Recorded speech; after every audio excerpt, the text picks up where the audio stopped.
What's up, guys, and welcome back to another episode of the Barbados Walk.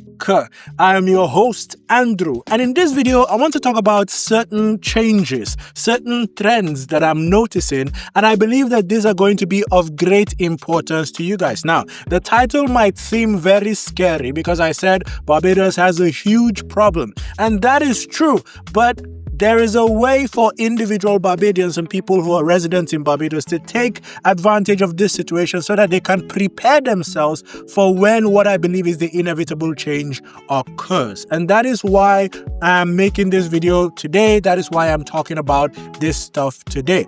Now, let's address a few things before we get into the main business. First of all, the video in question. If you're one of the people that watches me on YouTube and you see a lot of beautiful scenery about Barbados, well, this video, we're driving from Christchurch, which is around the center of Barbados. If you don't know, we're driving from somewhere around Christchurch, and we're going to be going through different roads which are not usually that popular. I'll be taking some off the beaten paths, things that you don't usually see on this channel or on other channels, because I wanted to stray from the highway a little bit. But towards the end of this video, there's going to be a long drive again from Christchurch all the way through Whole Town, passing through some highways and then some very rural locations as well. So if you're watching the video, enjoy the video. That is what is going to be happening. There are lots of videos that were just put together. Most of them were recorded on the same day,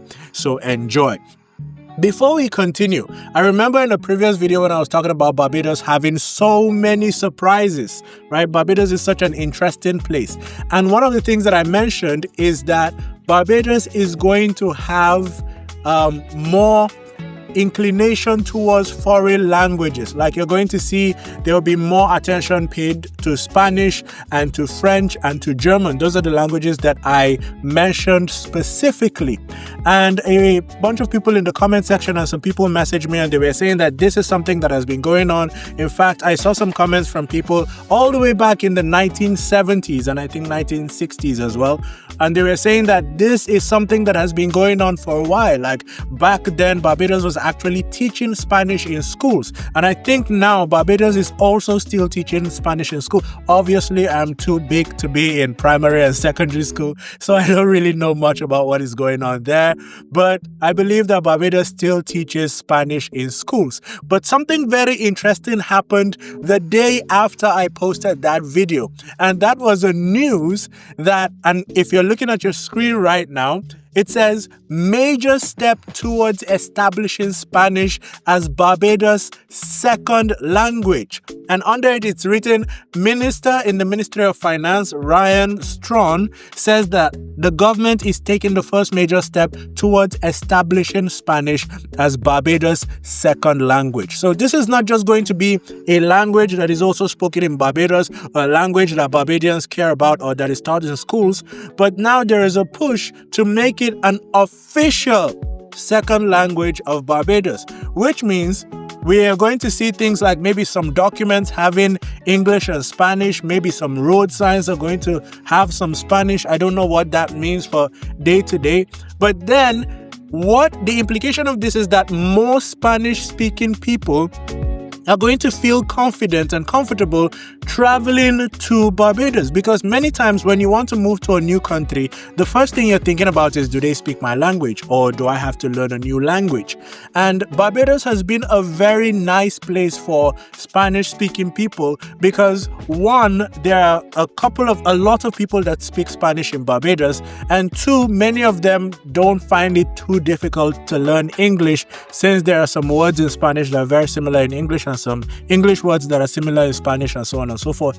But now, if Barbados makes Spanish an official second language, you're going to find more people who are not even considering how easy it is to learn English, but people who are comfortable knowing that they can come to Barbados and they will have enough Spanish for them to navigate their day-to-day possibly even without needing to learn English. And that is going to bringing a lot of people from especially South America who will be coming to Barbados, opening up more job opportunities, opening up more investment opportunities and business opportunities. And this is something that I was talking about in the video, and we are now seeing it materialize in real time. So obviously, with government things and with things on this scale, you don't expect that they're going to make the announcement November 14th and then there's going to be Spanish language like November 15th or before the end of November. These things have processes. There are a bunch of things that need to be put into consideration. It's still not something that has been decided. It is just a push that is, an idea that they are working on, right? So it's going to take some time. But from 2026, 2027, we should see rapid change and development happening in Barbados. And that is one of the things that I wanted to talk about today, why I said that Barbados has a huge problem. The problem is that Barbados is in a particular situation where for it to develop past what it already has right now, it has to make significantly different decisions. Like the decisions that brought you to this point are not the decisions that are going to take you past this point, especially because Barbados is an island with a small population. So two things.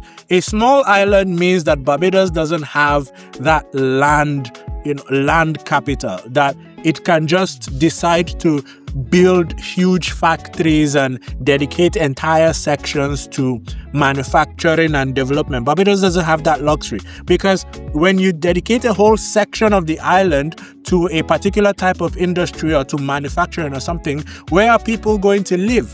Where are people going to stay? Eventually, and the other things that come with manufacturing also is that you will have to think about new types of waste disposal systems. You're going to have to create all this extra infrastructure, which will take up more space. And then you also have to deal with the pollution, the air pollution, the land pollution, the water pollution, and how you're going to deal with all of that.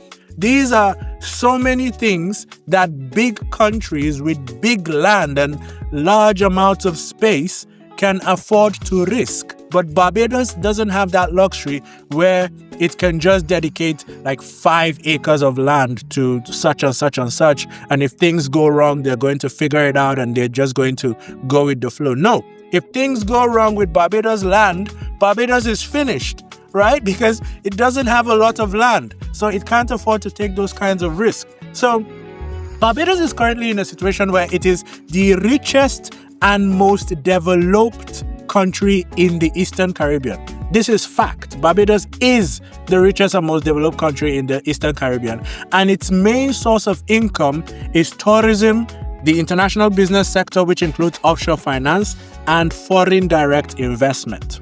And these things are some of the things, as we noticed during the pandemic, during COVID-19, these are some of the things that are seriously affected by the way people move and the way people do business in different countries. So if you're looking at this graph now on your screen from Trading Economics, where if you look at 2020, just before 2021, when the pandemic hit, Barbados was affected significantly and they lost a lot of money in the tune of tens or even hundreds of millions of dollars, right?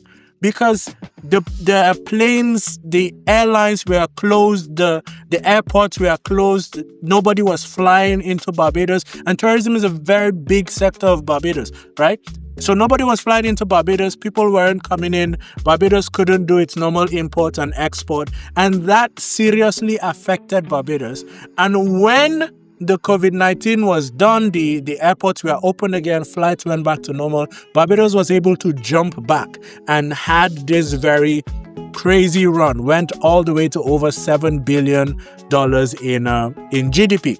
So that was good. But then that revealed a problem, because it now showed the world and even government officials in Barbados that there is a lot of reliance on tourism and on foreign direct investment in Barbados.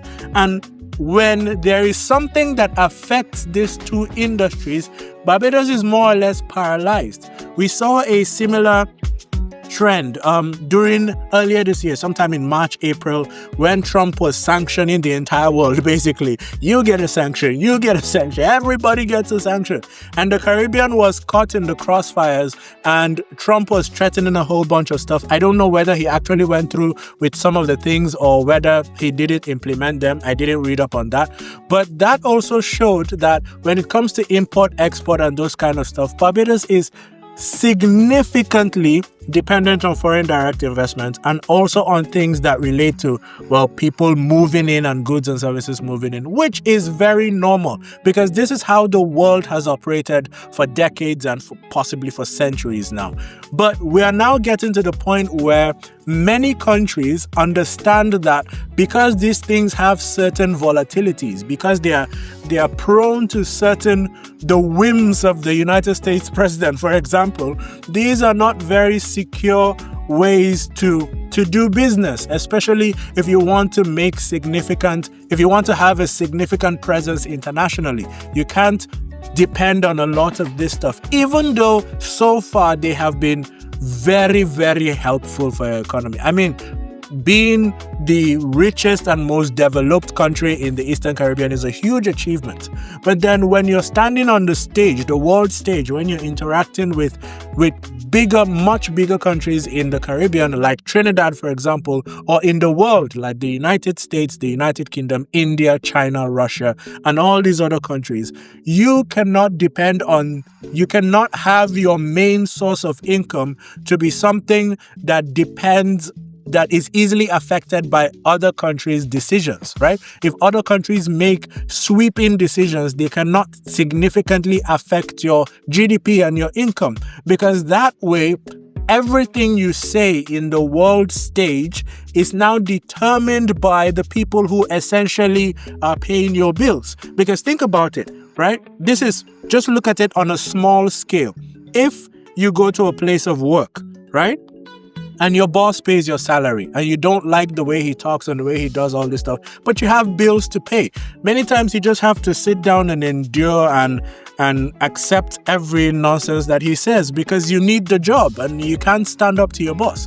But the moment you have another job offer or you have another source of income or something like that, then you don't take any of that nonsense anymore. That's just how it works. That's how it works. So as Barbados started planning and working towards diversifying his economy, and we saw that when COVID hit, because when it clicked for the entire world, and when a lot of the people in the world started thinking in other directions, is when COVID hit, and most countries realized that they are heavily dependent on other countries around them, including the United States, including the United Kingdom, because United Kingdom is heavily dependent on immigration as well and foreign direct investment as well. Because let's face it, the UK is also an island, it's a small island, and it doesn't have the luxury of having very huge lands that it can just dedicate to entire industries.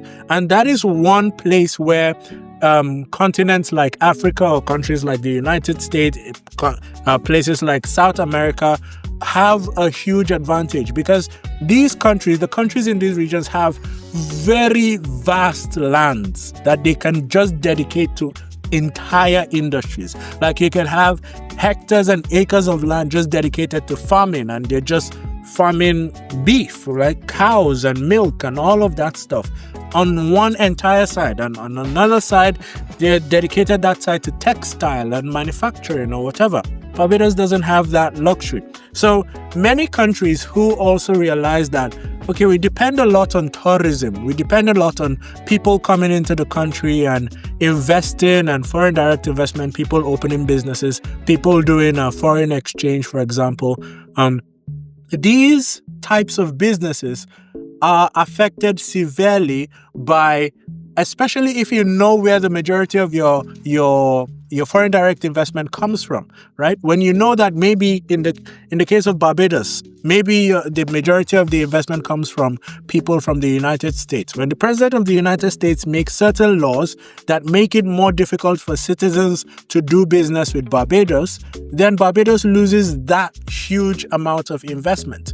Or maybe the majority of tourists come from the United Kingdom. When the United Kingdom passes certain laws that makes it difficult for people to come to Barbados or makes it difficult for people to do business in Barbados, then that huge part of investment is gone, right? And so I think that is where the entire world started realizing that we need to diversify more. And one thing that has been talked about more than I believe anything else is this thing that is called the orange economy. Now, the orange economy is another term for the creative or cultural economy, which includes industries that are based on creativity, culture, and intellectual capital. So you're talking about things like art, design, music, film, fashion, video games, things that we are not normally, like if you look at 2 centuries ago, these are things that we'll probably not even be talking about when we're talking about income generation or revenue generation, right? For Barbados specifically, we are talking about things like the cultural industry, including things like arts and crafts, media, heritage, technology, which are being developed to diversify the economy beyond traditional sectors like tourism and international business. These are things that Barbados is started looking at, and I know of a couple of other countries that worked on similar things and they saw great results. Now, the problem is it goes from something that the government understands, and this is where I believe the main problem that Barbados has is.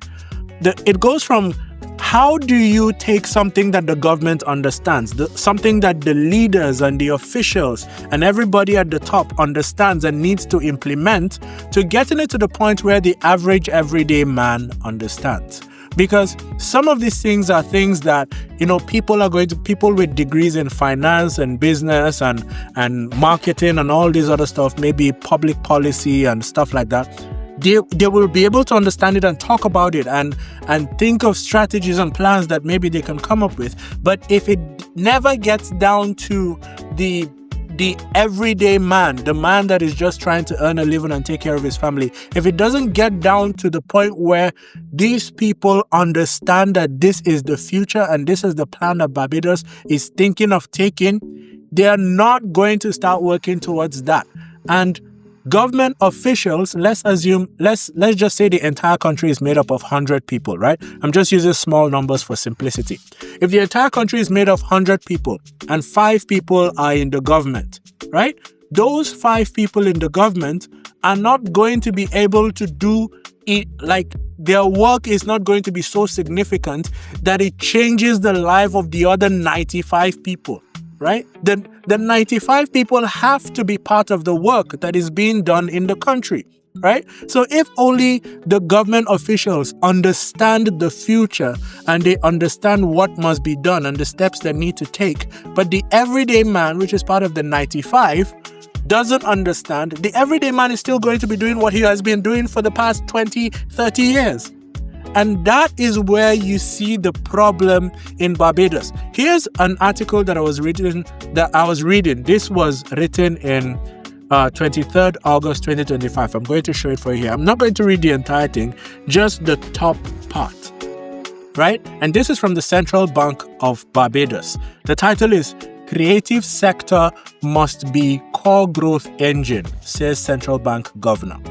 And then it says, Central Bank of Barbados Governor Dr. Kevin Greenwich called for urgent action to transform the Caribbean's creative industries from an economic afterthought into a core growth engine, warning that the region remains rich in culture but not yet rich from culture.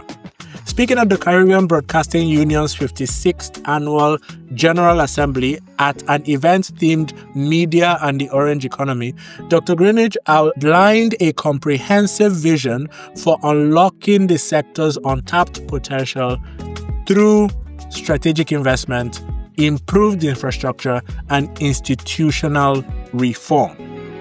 Now that's a very interesting, that I like where this is going. Now look at the thing that caught me off guard, and I was very surprised to see these numbers because I didn't know these numbers, right? He said stark regional disparities.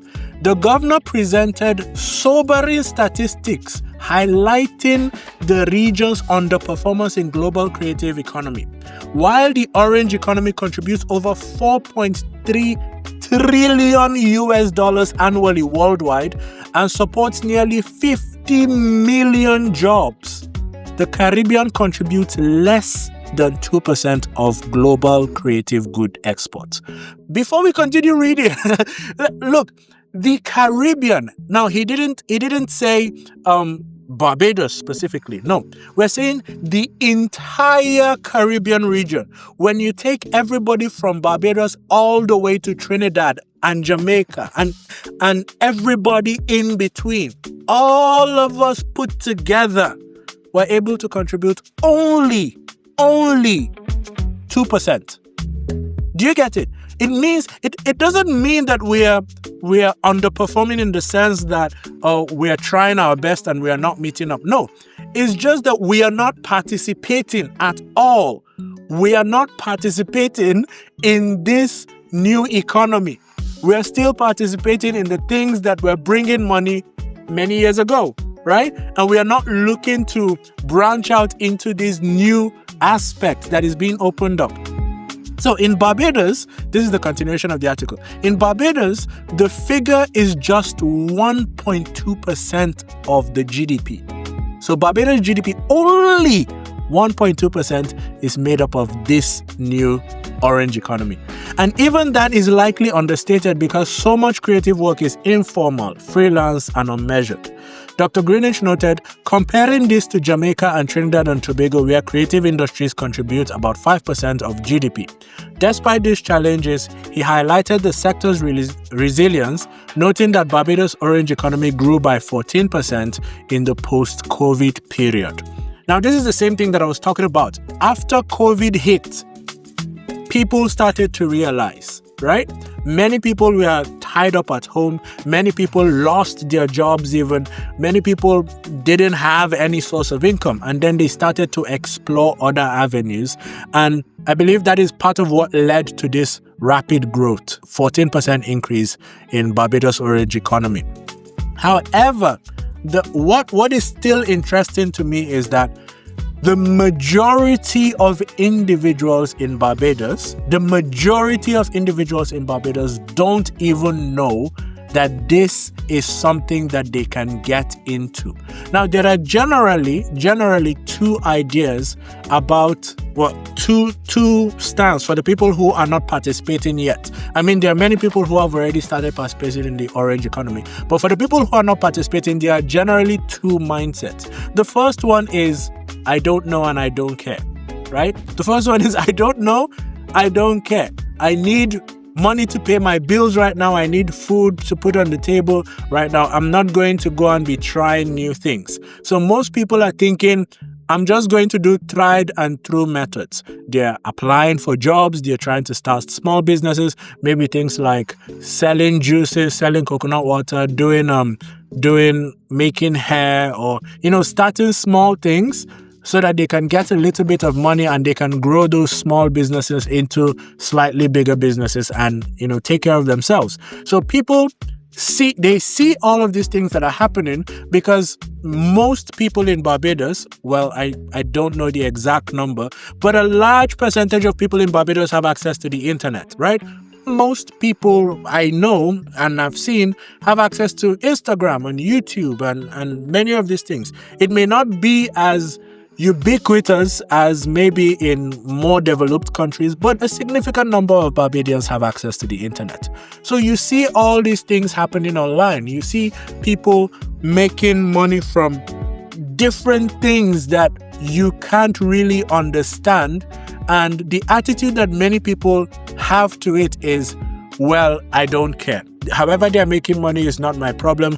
What is my problem right now is that I need to pay rent. Rent is due in 2 weeks. Rent is due next month. I need to pay rent. I need to eat. I need to do stuff. So graduates are just going from business to business, giving their resume, giving their curriculum vitae, and trying to get employment, trying to get interviews. But the problem is, Barbados also has like a 99.9% literacy rate. Some sources even say 100% literacy rate. So many people in almost the entire country can read and write, and many of them are going to colleges. They're going to get their associate's degree, they're going to get their bachelor's degree, and master's, and even more than that. So there is a large number, a very high number of people with degrees in different sectors, right? But the jobs are finite. So the bank, for example, let's use the banks. The banks are not going to hire 300 people this year because 300 people graduated. No, they're going to hire just the number of people they need in the work that they need to get done. And the remaining people, even though they are qualified, even though they have finance degrees, economics degrees, business degrees, whatever the bank needs, if the bank has already filled the position, it cannot hire new people. And the same with the hospitals, the same with other businesses, in commerce, in whatever other industries they exist. And that is the problem. But people have already known that, well, as they say, education is the key. And so because they hear that education is the key, there is this mentality that once I graduate, I should be able to get a job. Because if I did everything I was supposed to do, I went to school, I read my books, I studied, I worked hard, I graduated, there should be a job available. And yes, there should be a job available, but what happens when there isn't a job? When there is a high supply and very low demand for the thing that you're good at, right? What do you do then? Right? So that is the first mindset that people have, is that I should just focus on getting food on the table. Because when you're in this kind of situation where you're applying for jobs and you have all the qualification and all of that, and you're not making progress, it feels like you're not making progress, you enter panic mode, you enter fight or flight mode, and you now want to just do something to earn money. The second mindset I feel for people who are not participating in the orange economy is that they look at it and they actually give it their attention, but conclude that it's too difficult. It's too hard. I just can't do this. Now, I've seen this mindset in people as young as 20 and as old as 55, right? I'm talking about personal experience here. There was a situation where I was talking with someone, and she was talking about how she has this cleaning job, right? She was in her late 50s. She has this cleaning job and she goes every day to clean, and the pay is, well, minimum wage essentially. And she was telling me that she actually wants to be able to, get her own apartment, because right now she's staying with her sister, and her sister has a man, and the man doesn't like her, and they always get into quarrel. It's a whole stuff that we were talking about. But as we were talking about this thing, I noticed that there were certain things that she was telling me that from my experience can be converted into certain business ideas that will work for her. And so we started discussing, and I tried to steer her towards this business ideas. And I was telling her the possibilities and everything that she could benefit from it. Long and short of it, it was something that had to do with some marketing that will relate to YouTube. And then she's going to sell something which she already knew how to make, and then she'll make some money from it. And she thought that was a very good idea. In fact, she told me that she watched some people who were in Jamaica doing the exact same thing that I was talking about. They were using social media to do some marketing, and they were selling certain things to people in Jamaica, and some people internationally were even buying it. And she liked the idea. But then she told me something that basically just broke my heart. She said, well, I'm too old. I can't figure all these things out. All these things difficult, man. I can't do that. And when she said that, the first thing that came to my mind was she knew she hated her job. She was in her late 50s cleaning, right? And even as a young person, a cleaning job is something that is very demanding, because you deal with literally trash, right? Nobody enjoys just dealing with trash and picking up stuff and and I'm not going to say where she was working, but a lot of what she had to deal with was smelling trash. And nobody wakes up in the morning and says, I am passionate about smelling trash. No, nobody says that. So she clearly knew that what she was doing was something she didn't want to do, and it was very difficult. And here is a possibility, something that she can try. And the interesting thing is that you don't have to quit your job when you're doing this. This is something that you can do on your free time. This is something that you can add as a side gig. But without even attempting it, just by hearing what is entailed, she concluded that it was difficult and it's not something that she wanted to do. And so she would prefer to continue with the cleaning job, continue living in her sister's house with her sister's man and all of those things, but not do the thing that she knew could work. And that I feel like that is the most crippling mindset when it comes to the orange economy, because a lot of people are scared to even attempt it. And that is one of the biggest problems that I feel like Barbados has. Barbados is in a position where it's in that transition period. And many countries have gone through that. Singapore went through that. The United States went through that. The United Kingdom went through that. Rwanda went through that. South Africa went through that. And Barbados is at that point where if it doesn't get it right, it may get to the point where there is a maximum saturation of the number of people who are in the workforce, while the new people who are getting trained to work in the workforce have nothing to do for a long period of time. That is the point that it's getting to. And if the population, if the everyday man doesn't learn how to create, and innovate and get into these entrepreneurial situations and make opportunities for himself, then we will have a country that is 99% dependent on the government and only a few are doing anything different. And that is a very bad position for a country to be in. A country needs to be in this strategic position where, as the traditional methods of income generation are still working, the people are able to use non-traditional methods. At least a large percentage of the people are able to use non-traditional methods to create new avenues. And that is what leads to development. Countries that are unable to do that don't develop past a certain point. And when the general, the collective global intelligence passes that point, a country that hasn't caught up to that point get left behind. Right? And then they fall below the poverty line, and all of that happens. I'm going to give you a couple of examples. If you look at in the past, right? There's so many instances where stuff like that happen, and people are always averse to change in the beginning, which is normal. But we need to understand that this change is very, very important, and people need to start trying it now before, for many people, it actually becomes very much too late, and most of the world has moved on from it. So a very good example is when the sewing machine first came out. When the sewing machine first came out, tailors hated it. They absolutely hated it. In fact, if you look at the first sewing machine that was invented, in more recent history, the first that could be used as a commercial sewing machine, the guy's shop was burnt down.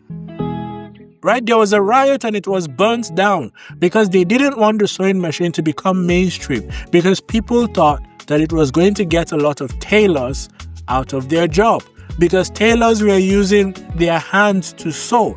Right? Tailors and seamstresses, they were using their hands to sew. And a sewing machine could finish a dress in a day or two. But with sewing with hand, you need 3 days to a week. Right? So people felt like it was going to significantly take away their jobs, and it was difficult to learn how to use sewing machines. And they were already good at using their hands. So instead of embracing this new technology, let's destroy it. A similar thing happened with tractors.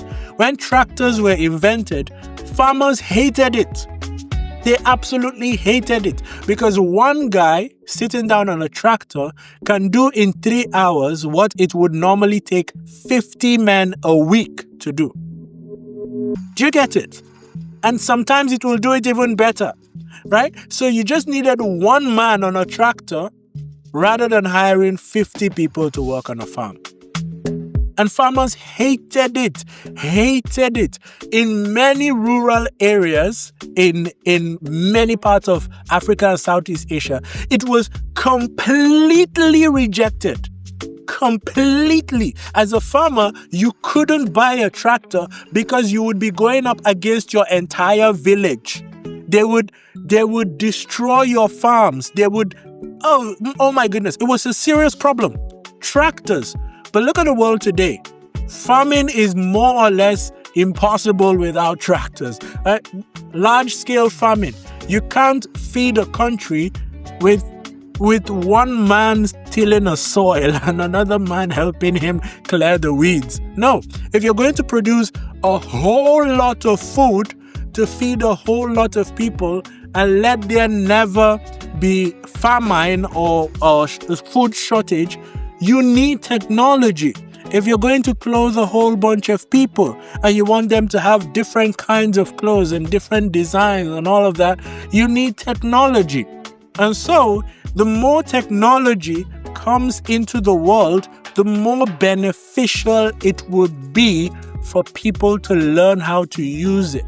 The more we have different ways of making money, the more countries are supposed to teach the young people, the more young people are supposed to embrace it.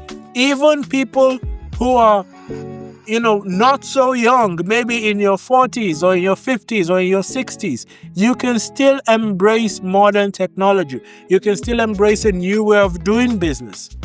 And that is what actually keeps a country developing. A very good example, before we get into more modern things, right? A very good example is computers. When computers were first invented, the countries that developed the fastest were the countries that figured out how to use computers to create income, to make money, to do business, to make things more efficient. Do you get? Those were the countries that developed the fastest. The countries that still did a lot of things manually, that didn't automate things, that didn't computerize things, they are the ones that developed the slowest. And even till today, the parts of the world that have the least access to electricity, computing, and the internet are the ones that are developing the slowest. The ones that are using the computers and all of this are the ones that are developing the fastest or are so-called developed, right? So these are things that once we look at these trends and we see how they have come so far, it is very important for us to start integrating them into our lives. Now, on a national level, there are a lot of things that need to be considered, obviously. But as an individual, all you have to do is make a decision. You personally listening to this right now, you don't need the government to pass a certain law and institute a certain training program and do certain things and put certain things in place and blah, blah. No, you can just pick up your phone and research this, figure out how you can personally apply it to your life, and have a better life. It's as simple as that.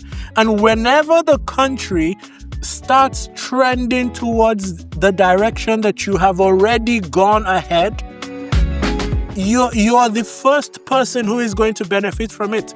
Because while everybody else is learning, you have already learned. Now you're improving.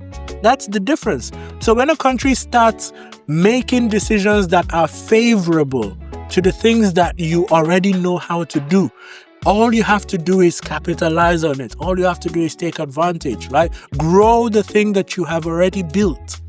But if you wait for the government to make this decision, to do that, to put this policy in place, to put that law in place, to this, and you're waiting for the entire country to move, many times that is going to take years and even decades. And that is just how decisions are made on a national level.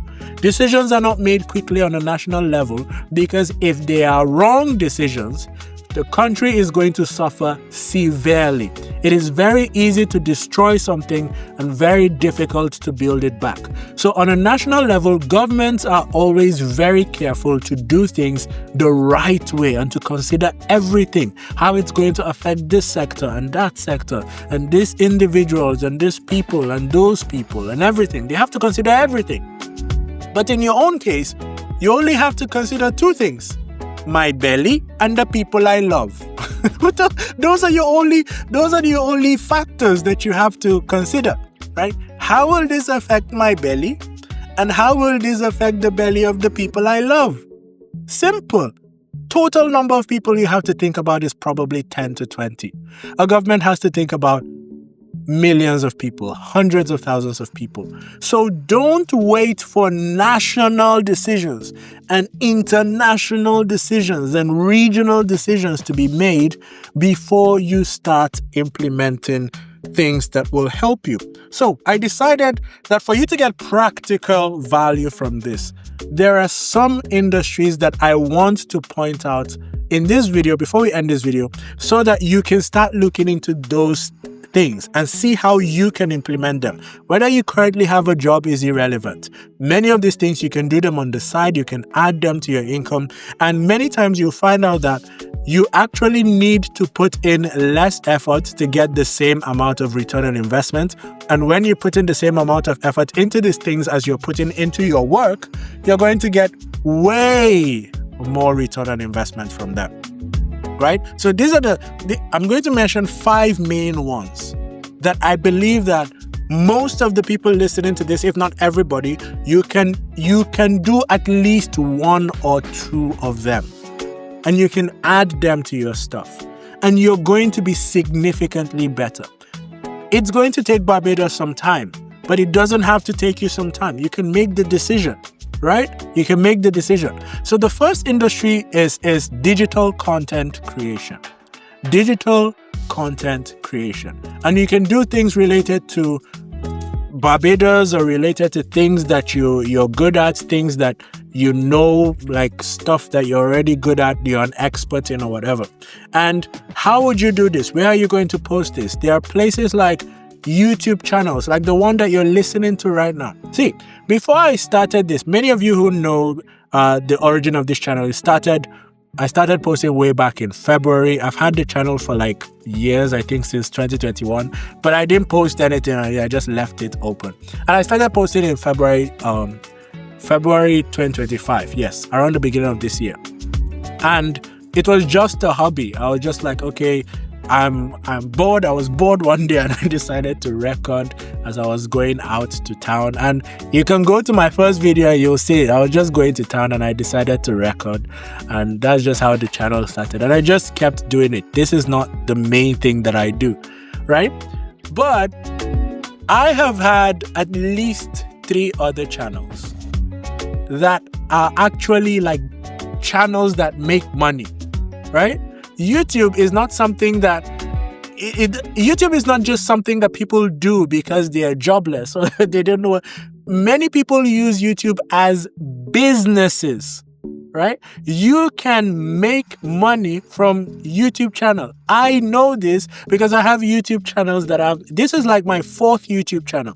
I have YouTube channels that I make money from, right? So you can make money from YouTube just by talking about things that you're already good at, things that you're interested in, or just by showing people a part of your country that they don't know, or talking about the Caribbean region, whatever it is that interests you. There are YouTube channels about practically everything. There are people that talk about food, exercise, Barbados, people that just, I don't know, random things. And they make money from that. They make money from selling things. They make money from selling books. They make money from selling goods and services. They make money from YouTube AdSense itself. YouTube itself pays them when they reach certain thresholds. They make money from a bunch of stuff. They make money from sponsorships. Companies are willing to give them stuff because they have subscribers and followers. The same thing with TikTok, right? So you can get money from ads and sponsorship and merchandise and memberships and all of this stuff. And that is one thing that practically everyone that is listening to this channel right now can get into, because everybody has something that they're passionate about. I have had conversations with people in Barbados, and I don't know, anytime I have a conversation with someone and the topic of, like, I find something that, because I have a degree in business, my brain is always hardwired to see business opportunities, right? So sometimes I talk with people in Barbados and they talk about cricket. Look, in my opinion, there are only 3 people in the entire world that can break down cricket. 1 is the Bajan, 2 is the Indian, and 3 is the Pakistani. I have not heard anyone else in the entire world from any other nationality talk about cricket the way these 3 nationalities talk about it.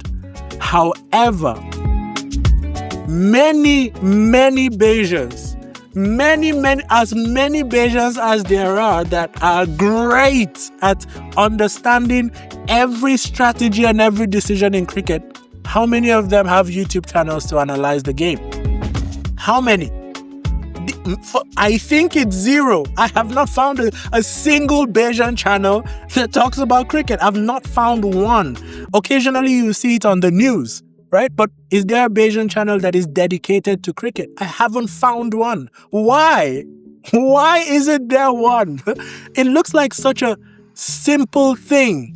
And you're going to get paid a lot of money because so many countries are interested in cricket. Another one is road tennis. Why doesn't anybody talk about road tennis? It's something that Barbados itself invented, and it's something that is becoming international. Why isn't there a channel dedicated to that? So many people there are Bajans that are great chefs. They don't have any channel on that. The entire money is from cooking at restaurants. And many times, chefs cannot get hired at restaurants because restaurants are not looking for chefs. They already have chefs. There are so many people in the hospitality and tourism and culinary sectors right now that if you graduate and you're a chef right now, well, good luck finding a job. You're chef number 357. There are 356 chefs who graduated before you, and 120 of them are still unemployed. So instead of just looking for a job, why don't you just cook dinner for your family members and put it on YouTube and get paid to eat dinner? Think about that. You're going to cook dinner and eat anyway. Why not put a camera, which is already on your phone, facing the cooking pot, tell us what ingredients you put in it, and cook dinner? You eat. Then after a while, YouTube starts paying you to eat. Do you get what I'm saying? So there are many things in Barbados that will benefit from being online. There's so many things. A lot of Barbadians watch Nollywood and they love Nollywood, which is good. Why is it that Barbados are not acting their own Nollywood kind of stuff? There are many YouTube channels that are like Nollywood movies, but they are not part of Nollywood per se. They are just individuals in Nigeria who are making videos. Why can't some individuals in Barbados act out Barbadian stories? There are so many stories in Barbados that could be turned into short YouTube mini movies, right? 40 minutes, 1 hour, 2 hour movies. And people would love to watch it because everybody is traveling to Barbados. And the first thing you do before you travel to a country is to try to learn more about that country, right? Before I moved to Barbados, I tried to watch everything I could find about Barbados and I found nothing. I had to do research. I had to look at data and Wikipedia and all these documents and whatever to try to learn more about Barbados and then watch the news. Ladies and gentlemen, you could be having your own shows in Barbados revealing Barbados culture as a Barbadian through very powerful stories that are turned into mini movies. Right? All of these things are simple things. But again, somebody would look at it and say, oh, it's so complicated. What about what I'm doing right now? Just talking to you. There's a limit to what I can say to you, obviously, because I'm not Bayesian. I don't know the history the way you know it. You have lived the history of Barbados. I just read it in a book. So there's so much more that you can say on your channel that I can never say on this channel. Why don't you have a channel? It's something you can just do on the side and you get paid for it. And you make more people want to invest in Barbados, want to travel in Barbados. Because what you don't realize is that all of these things are linked, right? One sector has a way of boosting every other sector. Right? So it looks like tourism is just affecting tourism sector. But when somebody comes into Barbados, they spend they spend money in the supermarket on food. They spend on taxis. They spend on the real estate market because they cannot live on trees. They have to live in houses. So they spend money in the real estate economy. They spend money in grocery shops. They buy clothes. They do all of this stuff. One industry boosts so many others. And the orange economy, talking about culture, revealing your art, selling your art, doing digital content, all this type of stuff can actually boost all other sectors in the economy. And one thing that happens is when other sectors have a higher demand, they start looking for people to fulfill that demand, which increases the number of jobs available. Right? Because if a restaurant used to have 20 people eating there, and now because there's increase in business, because there are more people that are interested in that restaurant, they now have 50 people eating there. They need to hire more chefs, and they need to hire more servers, and they need to hire, more people get job opportunities open. That is how an economy works. So it's not by depending or waiting for the government to make these large sweeping decisions, but for individuals to take matters into their own hands and try to boost their own personal economy, your own personal economy, because you are part of the Barbados economy. And when you have more money, you spend more money, which makes other people have more money to spend more money. And that is what raises the economy. Do you understand? Right. Another thing that can happen is freelance digital services. Like people are offering graphic design, video editing online on places like Fiverr, on places like Upwork, even on Facebook. People are offering graphic design, web development, virtual assistants, digital marketing, social media management, copywriting. All of these things are things that you can get into. Contra is a new one. Contra just opened. Contra. You can go there and offer services, right? What do you need? A laptop and internet. That's it. Nobody asks you, did you graduate? How many degrees do you have? It's just, can you do the job? How much do you want to get paid to do it for? And that's it, right? There's this one that I saw and I know someone in Barbados that does this, and it's very impressive every time I see his videos. Is online education and digital products. This guy helps people to pass the CXC exams, CXC and CAPE exams, right? Now, on a normal day, somebody like this would need to go and get a job at a school or a secondary school or university or whatever to try to use his knowledge and teach or stuff like that. But because of the internet, he doesn't need to get a job from any institution because many institutions already have teachers. They're not going to keep hiring teachers when they don't need more teachers. But what can he do? He can have a social media, he can demonstrate what he's good at, and he can message people, contact people, and tell them, okay, I can help your son pass the CXC.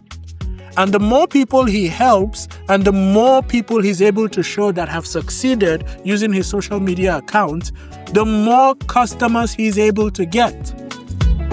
Do you understand? And this is based on something that he already knows. He has already passed the CXC. He doesn't need to get like a million more degrees and certifications and all of that, but he's already in a position where he can sustain himself financially. And people are doing this with online courses. People are teaching other people how to do eyelashes without ever meeting them, just via Zoom calls, right? I call you on Zoom, I teach you how to do eyelashes, you pay me. People are doing that in Barbados. I'm talking about in Barbados, right? You're a girl and you know how to do makeup. There are thousands of girls that don't know how to do makeup, and they just want one person to teach them, especially with people of African descent with our dark skin tones, right? Makeup is a little tricky because you don't have the option to play with colors the way you can play with it on a lighter skin tone. But there are girls who have mastered it. They're experts at makeup, but they don't have YouTube channels. How am I supposed to learn from you if I can't even see you?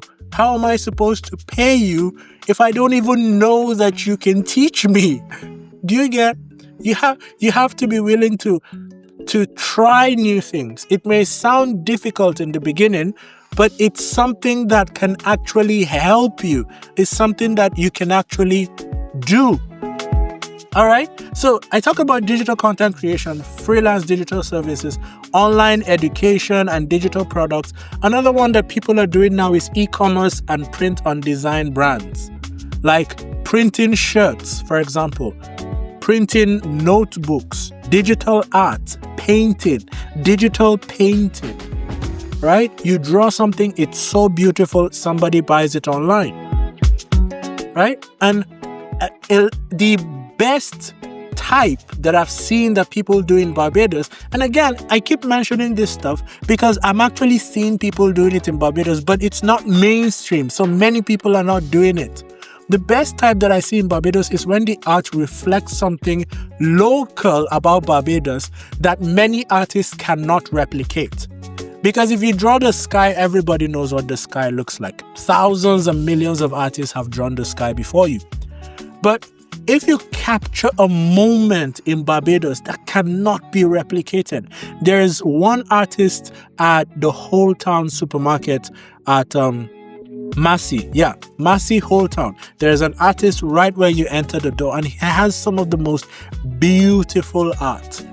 And when you look at it, he finds a way to capture Barbados. I don't know how to explain it, but when you look at the art, you know it's Barbados. This cannot be the UK. This cannot be the US. This is not Africa. This is not Asia. This is Barbados specifically. And he has found a way to capture that. That as a digital art that can be sold to people all over the world is something that is a huge advantage to Bajans. And Bajans can do that. Bajan artists can do that. We have people who are doing bead making, shirt prints, and all of those things. These are things that can be done. And then for the more professional ones, you have remote jobs that you can do. You don't have to look for jobs within Barbados. You can do remote professional consultancy, like if you're good with finance or tourism or small business consulting, even HR and recruitment services, IT and cybersecurity, all of this stuff. You can offer it to people online. You can offer it to people remotely. And what this does is that it brings in money into Barbados. Right? So if you have $100 in Barbados, this is just an example. If we have $100 in Barbados, right? And I have the $100, I give you the $100 to buy something from you. You give your friend $100 because you're owing him $50. He give you back $50. Then he uses his $50 to buy something from another person. We just have the same $100 circulating among all of us. Nobody's rich. Do you understand? The same $100 is just going around. But if I have $100 and I give you $100, then you get $100 from someone outside the country, and you use that money plus the $100 I gave you to buy something from your friend. Now we have more money circulating in the economy, and that increases our economy, right? We make more money because more money has come in. The only way more money can come in is if we are producing something more valuable that other people out want. People outside want what you have and they pay you for it, and that is how you get money from outside. This mindset is the same mindset that people use to demonstrate their value even domestically, right? Because there are many times that you see somebody, a company is struggling and they're going underwater, they're losing money and all of that, and they're not hiring anybody because, they have to fix whatever is wrong with their company, first of all. But someone comes from outside and he does a presentation and he says, this is how I can help your country. We need to implement such and such. I'm the right person for the job. I can do this. And that person is hired. Why was he hired by a company that was struggling? Because he was able to demonstrate a value. He was able to demonstrate something of value to that company. And so even though the company wasn't in a situation where they felt like they could hire people, they were still able to make that decision. And all of this is based on what? Value. The orange economy is all about creating value from something you already have. If I'm to break it down to its simplest form, it's about creating value from something you already have. However, this is something that if a country approaches it, like if an entire country gets on this trend, you can see dramatic, exponential growth in the economy. But before then, are we going to keep waiting? Are we going to keep waiting for decisions to be made on a grand scale? No. This is something that must happen on a personal level, personal responsibility. This is something that people must take as their own. I am going to look after my own. And I'm going to make decisions, and I'm going to tell my friends about it, and they will make decisions. And that is how, before you have this very organized, strategies to disseminate information to the public, you and I are already ahead. We're already prepared. If you already know that, okay, the skill that I have is such and such, and this is how I can use it to make money. Who are the people that have already used it? Let me do some research. Let me go on Google. Let me go on YouTube. Let me ask AI. Let me engage all these modern technologies and figure out how I can do this. Once the opportunity presents itself, you are already prepared. As opposed to waiting for the perfect time and for government to make all these decisions, and then it catches you off guard, and now you have to struggle to catch up, which even makes it sound more difficult, right? That is why I'm talking about this stuff. So I know that this video was a little more on the serious side. What happens is I find all of this stuff and I find it very interesting, and I just want to share it with you guys. Because again, this is where we come and we talk about Barbados and the trends and the things that I'm learning about Barbados. And it will be very disingenuous of me to learn about something this significant and not tell you guys about it, and then just be talking about, oh, I was driving and such happened. So that is why I decided to tell you. So this is one of the more serious podcasts, but we are going to try to, I don't know.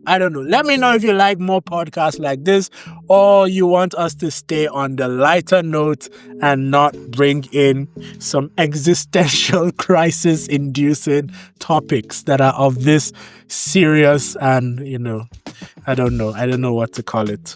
So anyway, thank you very much for watching this video, and I'll see you in the next one. Bye-bye.